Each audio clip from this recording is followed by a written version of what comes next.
இந்த video political science எடுக்கிற உங்களுக்கு மிக முக்கியமானது ஒரு வீடியோ. ஏன் அப்படின்னா அரசியல் விஞ்ஞானத்துல நிறைய பேருக்கு இருக்கிற பிரச்சனை தான் எக்ஸாம்ல கேள்விக்கு எப்படி விடை எழுதுறது, அறிமுகம் எப்படி எழுதுறது, உள்ளடக்கம் எப்படி எழுதுறது, முடிவுரை எப்படி எழுதுறது. இது மிகப்பெரிய ஒரு பிரச்சனை நிறைய பேருக்கு. இந்த வீடியோவில் நாங்க எப்படி அறிமுகம், உள்ளடக்கம், முடிவுரை எழுதுறது என்று பார்க்க போறோம். அதோடு சேர்த்து சோசலிசம் என்ற கருத்தியலை உதாரணமாகவும் பார்க்க போறோம். அதோடு சேர்த்து இதை எப்படி ஞாபகம் வச்சு கொள்றது என்று பார்க்க போறோம். எனவே இந்த வீடியோவை ஃபுல்லா பாருங்க.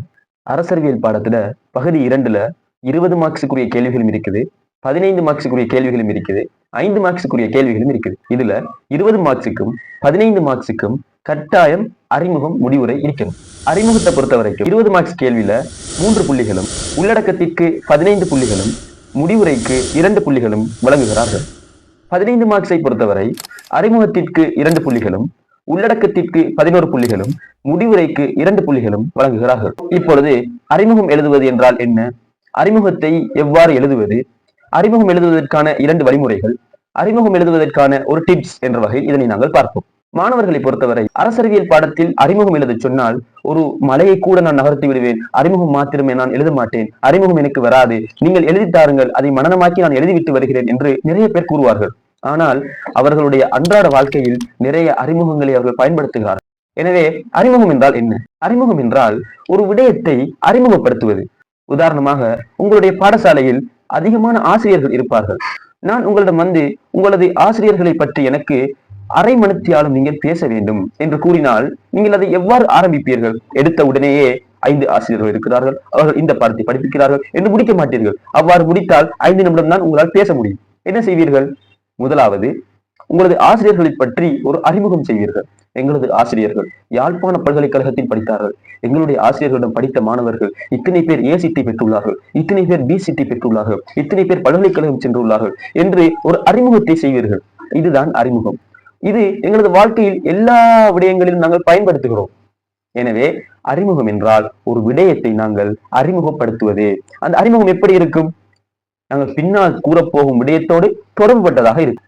இரண்டாவது, எங்களது அறிமுகத்தை வைத்துத்தான் பின்னால் நாங்கள் கூறப்போகும் விடயம் எவ்வளவு பெருமதியானது, அதில் எவ்வளவு விடயங்கள் இருக்க போகிறது என்பதை நாங்கள் அறிந்து கொள்வோம். மூன்றாவது, அறிமுகத்தை வைத்துத்தான் பின்னால் உள்ள பேச்சை கேட்பதா இல்லையா, இடையிலே விட்டு விட்டு போவோமா, அறிமுகத்தோடு அனுப்பி விடுவோமா என்று நாங்கள் யோசிப்போம். எனவே அறிமுகம் எவ்வாறு இருக்க வேண்டுமானால் நீங்கள் எழுதும் அறிமுகம் பின்னால் உள்ள விடையோடு தொடர்பு பட்டதாக இருக்க வேண்டும். பின்னால் உள்ள விடயத்துக்கு சிறந்த ஆரம்பமாக இருக்க வேண்டும். உள்ளடக்கத்தை வாசிப்பதற்கு முன்பே உள்ளடக்கம் நல்லாக இருக்கும், அழகாக இருக்கும் என்ற எண்ணம் திருத்துபவருக்கு ஏற்பட வேண்டும். இதுதான் அறிமுகம். சரி, அறிமுகம் எழுதுவதற்கு 2 வழிமுறைகள் இருக்கிறது.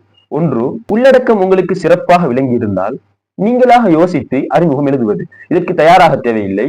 எக்ஸாம் பேப்பரிலே கேள்வியை பார்த்த உடனேயே நீங்கள் எழுதிவிட்டு வர முடியும். ஏனென்றால் உள்ளடக்கம் உங்களுக்கு என்னவென்று தெரியும். எனவே அதை எவ்வாறு ஆரம்பிப்பது என்று உங்களுக்கு தெரிந்திருக்கும். இது முதலாவது வழிமுறை. இது அனைவராலும் செய்ய முடியாது. இரண்டாவது வழிமுறை, ஏற்கனவே அறிமுகம் எழுதப்பட்ட ஒன்றை வாசித்து விளங்கி மனனமாக்கி எழுதிவிட்டு வருவது. இதுதான் நிறைய பேர் பயன்படுத்துகின்ற ஒரு வழிமுறை. இப்பொழுது அறிமுகம் எழுதுவதற்கான ஒரு டிப்ஸை நாங்கள் பார்ப்போம். என்னவென்றால், அறிமுகம் எழுத உங்களுக்கு ஆசை இருந்தால், அறிமுகத்தில் 3 புள்ளியையும் பூரணமாக பெற்றுக்கொள்ள வேண்டும் என்று உங்களுக்கு ஆசை இருந்தால் இதனை செய்து கொள்ளுங்கள். உங்களிடம் உள்ள பாஸ் பேப்பரை எடுங்கள். அதில் அனைத்து கேள்விகளுக்கும் அறிமுகம் எழுதியிருக்கும். அந்த அனைத்து கேள்விகளுக்குமான அறிமுகத்தை ஒரு கொப்பியில் பார்த்து எழுதுங்கள். அவ்வளவுதான். கொப்பியில் அதை பார்த்து எழுதுங்கள். எழுதும் போது உங்களுக்கு விளங்கும் ஒரு கேள்விக்கு எவ்வாறு அறிமுகம் எழுதியிருக்கிறார்கள், எந்தெந்த விடயத்தை சேர்த்து இருக்கிறார்கள், ஒரு அறிமுகத்தில் எத்தனை பாயிண்ட்ஸ்கள் வரும் என்று உங்களுக்கு விளங்கும். எனவே இந்த விடயத்தை செய்து வாருங்கள், நீங்கள் அறிமுகத்தை அழகாக எழுத முடியும். இப்பொழுது உதாரணமாக ஒரு அறிமுகத்தை நாங்கள் பார்ப்போம். 2021 ஆண்டு பகுதி 2 3 பகுதிகள் காணப்படும். பகுதி 1, பகுதி 2, பகுதி 3 என்று. இதில் நீங்கள் பகுதி 1லிருந்து ஒரு வினாவை தெரிவு செய்ய வேண்டும், பகுதி 2லிருந்து 2 வினாக்களை தெரிவு செய்ய வேண்டும், பகுதி 3லிருந்து ஒரு வினாவை தெரிவு செய்ய வேண்டும், மொத்தமாக ஒரு வினாவை தெரிவு செய்ய வேண்டும். இப்பொழுது 5 வினாக்கள் நீங்கள் எழுத வேண்டும். இதிலே 2021 ஆண்டு பகுதி 1லே, அதாவது பகுதி 2 3ஆக பிரிகிறது. அதில் முதலாவது பகுதியிலே 2வது கேள்வியாக ஒரு கேள்வி வந்துள்ளது. அது என்னவென்றால், கருத்தியல் என்றால் என்ன, அதாவது கருத்தியலை வரையறை செய்க, இப்படி ஒரு கேள்வி. அதற்கு அடுத்த கேள்வி, அரசியல் கருத்தியல் என்ற வகையில் சோசலிசத்தை விவரிக்குக என்ற ஒரு கேள்வி வந்துள்ளது. இப்பொழுது இந்த கேள்விக்கு எவ்வாறு அறிமுகம் எழுதுவது என்று நாங்கள் பார்ப்போம். 2021 ஆண்டு பகுதி 2 3ஆக பிரிகிறது. அதில் முதலாவது பகுதியிலே 2வது கேள்வியாக ஒரு கேள்வி வந்துள்ளது. அது என்னவென்றால், கருத்தியல் என்றால் என்ன, அதாவது கருத்தியலை வரையறை செய்க, இப்படி ஒரு கேள்வி. அதற்கு அடுத்த கேள்வி, அரசியல் கருத்தியல் என்ற வகையில் சோசலிசத்தை விவரிக்குக என்ற ஒரு கேள்வி வந்துள்ளது. இப்பொழுது இந்த கேள்விக்கு எவ்வாறு அறிமுகம் எழுதுவது என்று நாங்கள் பார்ப்போம். இப்பொழுது நாங்கள் அறிமுகத்தை ஆரம்பிப்போம். நாங்கள் எடுத்த உடனேயே சோசலிசவாதம் இந்த பண்புகளை கொண்டுள்ளது, சோசலிசவாதத்தின் நன்மைகள் இவை என்று ஆரம்பித்தால் அது அழகாக இருக்காது. அது அறிமுகமும் அல்ல. அறிமுகம் என்றால் நாங்கள் பின்னால் சில விடயங்கள் கூற இருக்கிறோம், அதன் பண்புகள் பற்றி, நன்மைகள் பற்றி, தீமைகள் பற்றி கூற இருக்கிறோம். அதற்கான ஒரு அறிமுகத்தை நாங்கள் வழங்கி இருக்கிறோம். எவ்வாறு வழங்குவது? முதலாவது, சோசலிசவாதமானது 19வது நூற்றாண்டில் தான் அதன் சிந்தனை பரவத் தொடங்கியது. பாருங்கள், ஆரம்பத்தை சிந்தனை பரவத் தொடங்கியது, இன்னும் கருத்தியலாக வரவில்லை. மக்கள் மத்தியிலே ஒரு சிந்தனை பரவுகிறது, இப்படி இருந்தால் நல்லா இருக்கும், இது பிழையாக இருக்கிறது என்று ஒரு சிந்தனை பரவ ஆரம்பிக்கிறது. ஆரம்பத்தில் அந்த சிந்தனை எவ்வாறு இருக்கிறது என்றால் சமத்துவம், எல்லாரும் சமத்துவமா இருக்கணும். அது என்ன, முதலாளி மட்டும் அப்படி இருக்கணும், நாங்க தொழிலாளி இப்படி இருக்கணும், எங்களை சுரண்டுகிறார்கள், எங்களுக்கு போதிய சம்பளம் இல்லை, ஆனால் அவர்கள் மாத்திரம் அழகாக இருக்கிறார்கள், நிறைய சம்பளம் எடுக்கிறார்கள், சந்தோஷமாக வாழ்கிறார்கள், இது சமத்துவம் இல்லை, எங்களுக்கு சமத்துவம் வேண்டும் என்று அவர்களது சிந்தனை பரவ ஆரம்பிக்கிறது. அடுத்தது பொது சொத்துரிமை. அவர் மாத்திரம் சொத்துக்களை வைத்திருக்கிறார், அவ்வாறு இருக்கக்கூடாது, பொது சொத்துரிமை இருக்க வேண்டும், சொத்து என்பது, செல்வம் என்பது பொதுவானது, அது எல்லாருக்கும் சொந்தமானது என்று இரண்டு சிந்தனைகள் பரவுகிறது. இதைத்தான் நாங்கள் அறிமுகத்தில் எழுதுவோம். சோசலிசவாதமானது 19வது நூற்றாண்டில் தான் அதன் சிந்தனை பரவ ஆரம்பித்தது. அதன் அடிப்படை சிந்தனையாக இருந்தது பொது சொத்துரிமையும் சமத்துவமாக காணப்பட்டது. அறிமுகத்தை நாங்கள் 3ஆ பிரிச்சா அதில் ஒரு பகுதி, எப்பொழுதும் அறிமுகத்துல குறைந்தது 3 பாயிண்ட்ஸ்கள் இருக்க வேண்டும். இப்பொழுது அறிமுகத்தை நாங்கள் தொடருவோம். எப்படி? நவீன சோசலிசமானது 19வது நூற்றாண்டின் 2ஆம் அரைப்பகுதியில் தோற்றம் பெற்று ஒரு கருத்தியலாக வளர்ச்சி அடைந்தது. ஆரம்பத்துல சிந்தனையாக இருந்தது, ஆனால் 19ஆம் நூற்றாண்டில் 2ஆம் அரைப்பகுதியில் அது தோற்றம் பெற்று ஒரு கருத்தியலாக வளர்ந்தது. இப்ப ஒரு இன்ட்ரடக்ஷன் கொடுக்கிறோம். இப்ப இதை பார்க்கிற ஆளுக்கு இவருக்கு தோன்றினது நவீன சோசலிசம் எல்லாம் தெரிஞ்சிருக்குது, அழகான ஒரு அறிமுகம் அப்படின்னு அவருக்கு விளங்கும். இப்ப நாங்க தொடர்ந்து அறிமுகத்தை எழுத போறோம். இந்த சோசலிசமானது தாராண்மைவாதத்திற்கான ஒரு மாற்றீடாகும் என்று எழுதுவோம். இப்ப திருத்துறாளுக்கு விளங்கும், இவருக்கு தாராளவாதம் என்று தெரிஞ்சிருக்குது, அதனாலதான் இவர் சரியா செல்றாரு, தாராளவாதத்துக்கு மாற்றீடாகும். தாராளவாதம் என்றால் என்ன? எங்களது விருப்பப்படி, எங்களது சுதந்திரம், நாங்கள் சொத்தை சேர்த்து கொண்டே போவோம். ஆனால் இவர்கள் என்ன கூறுகிறார்கள்? இல்லை, சொத்து பொது சொத்து, அதை பொதுவாக அரசு வைத்திருக்க வேண்டும் என்று கூறுகிறார்கள். எனவே நாங்கள் அறிமுகத்தில் அடுத்ததாக எழுதுகிறோம், இது முதலாளித்துவவாதத்திற்கு ஒரு மாற்றீடாகும் என்று எழுதுகிறோம். தொடர்ந்து அந்த அறிமுகத்தை நாங்கள் எழுதுவோம். இப்பொழுது அறிமுகத்தை நாங்கள் முடிக்க போகிறோம். சோசலிசவாதமானது வர்க்க வேறுபாட்டை இல்லாதொழிக்க கூறுகிறது, முதலாளித்துவத்தை இல்லாதொழிக்க கூறுகிறது, சொத்தை அரசு ஹேண்டில் பண்ண வேண்டும் என்று கூறுகிறது என்று நாங்கள் அறிமுகத்தை முடிப்போம். பாருங்கள், அழகான ஒரு அறிமுகம். ஆரம்பத்தில் 19ஆம் நூற்றாண்டில் அதன் சிந்தனை பரவியது, அடுத்தது நவீன காலம், அடுத்தது முதலாளித்துவத்திற்கு மாற்றமானது. அதே மாதிரி என்ன கூறுகிறோம்? சோசலிசவாதம் என்ன கூறுகிறது? அழகான ஒரு அறிமுகம். இதை வாசித்தவுடன் திருத்துவருக்கு புரிந்துவிடும், இவர் ஒரு கெட்டிக்காரர், இவருக்கு விடயம் தெரிந்திருக்கிறது. எனவே அவர் அடுத்த மார்க்ஸ் போடும்போது, திருத்தும் போது அவர் அதிகமாக போட வேண்டும், இவன் சரியாகத்தான் எழுதியிருப்பான் என்ற எண்ணம் உருவாகிவிடும். எனவேதான் அறிமுகம் மிக மிக முக்கியம். அடுத்ததாக உள்ளடக்கம் எவ்வாறு எழுதுவது என்பதை நாங்கள் பார்ப்போம். இப்பொழுது நாங்கள் கேள்விக்குள் நேரடியாக நுழைய வேண்டும். கேள்வி என்ன? அரசியல் கருத்தியல் என்ற வகையில் சோசலிசத்தை விவரிக்குக. இப்ப சோசலிசவாதம் என்ன அப்படின்னு கொடுக்க போறோம். சோசலிசவாத பண்புகள் என்ன அப்படின்னா என்ன நேரடியாக நாங்கள் கொடுக்க போறோம். எனவே இது ஒரு 15 கேள்விக்குரிய ஒரு மார்க்ஸாக இருக்கிறதால 6 அல்லது 7, 8 பாயிண்ட்ஸ்களில் நாங்கள் இதை எழுதலாம். முதலாவதாக உள்ளடக்கத்தில் நாங்கள் முதலாவது எழுதுவோம், சோசலிசவாதமானது தனியார் சொத்துரிமைக்கு பதிலாக பொது சொத்துரிமையை வலியுறுத்துகிறது. ஒரு மனிதன் சொந்தமாக சொத்துரிமை வைத்திருக்க கூடாது, சொத்து எல்லாம் அரசிடம் இருக்க வேண்டும், அரசுதான் வியாபார நிலையங்களை வைத்திருக்கும், அரசுதான் வேலை கொடுக்கும், அரசுதான் சம்பளம் கொடுக்கும். ஆனால் தனியார் அவருக்கு சொந்தமான நிறுவனங்களை வைத்திருத்தல், அவருக்கு சொந்தமான விடயங்களை வைத்திருத்தல் என்பது அல்ல, அவருக்கு சொந்தமான விடயங்களை வைத்திருத்தல் என்பது இல்லை. சொத்து என்பது பொதுவானது, அது மக்கள் அனைவருக்கும் சேர வேண்டும், இதனை அரசு நிர்வகிக்க வேண்டும் என்று கூறுகிறார். இரண்டாவது நாங்கள் எழுதுவோம், சோசலிசவாதமானது வர்க்கங்களை ஒழித்து சமத்துவமான ஒரு வர்க்கங்களற்ற ஒரு சமூகத்தை உருவாக்குவதற்கு முயற்சிக்கிறது.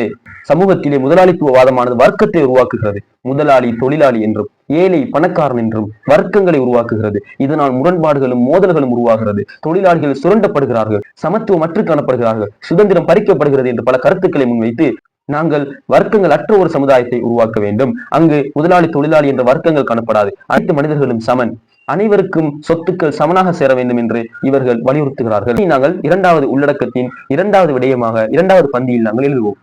இவ்வாறு நாங்கள் சோசலிசவாதம் என்றால் என்ன, அதன் பண்புகள் என்ன என்று நேரடியாக எழுதி கொண்டு செல்வோம்.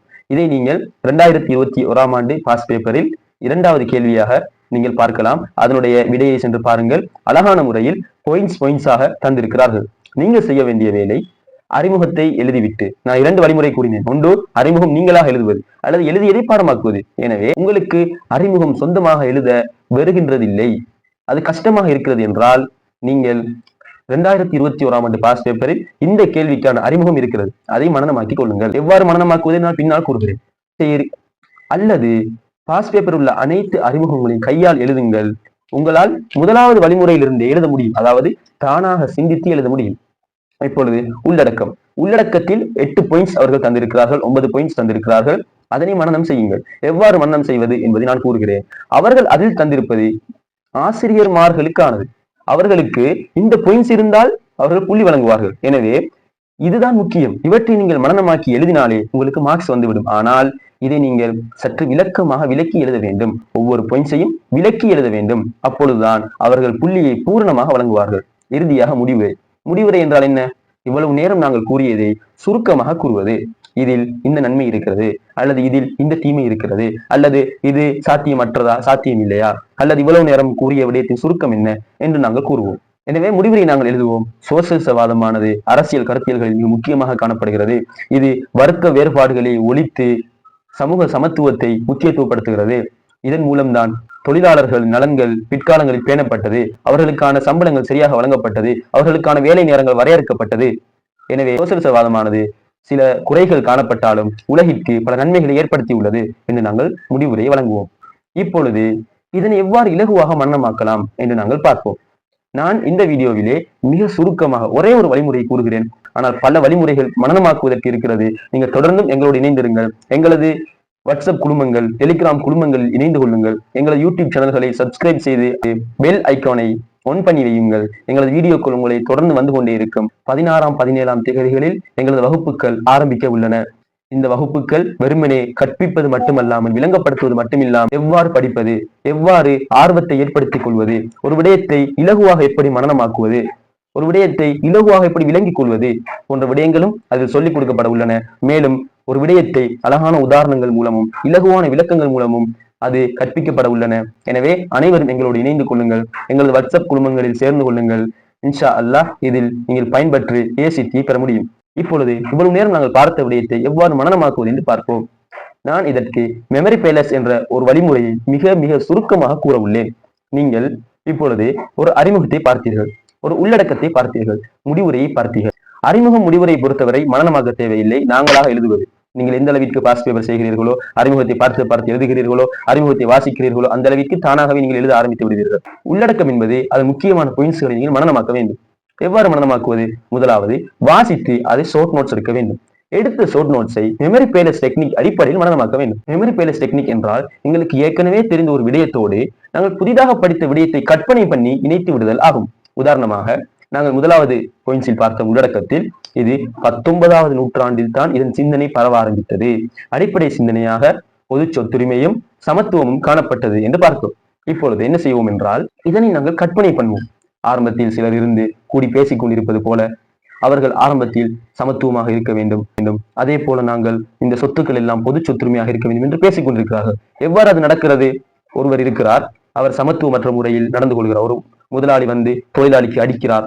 இதனை ஒருவர் பார்த்து இது ஒழிக்கப்பட வேண்டும் என்று பேசுகிறார். இப்படி கற்பனை பண்ணுவது, அதாவது வித்தியாசமாக கற்பனை பண்ண வேண்டும். மறக்க முடியாத அளவிற்கு வித்தியாசமாக கற்பனை பண்ணி எங்களுக்கு ஏற்கனவே தெரிந்த விடயத்தோடு இணைக்க வேண்டும். அதாவது மெமரி பேலஸ் என்றால், உதாரணமாக ஒரு இடம், உங்களது வீடை எடுத்துக் கொள்ளுங்கள், அது உங்களுக்கு மறக்காது.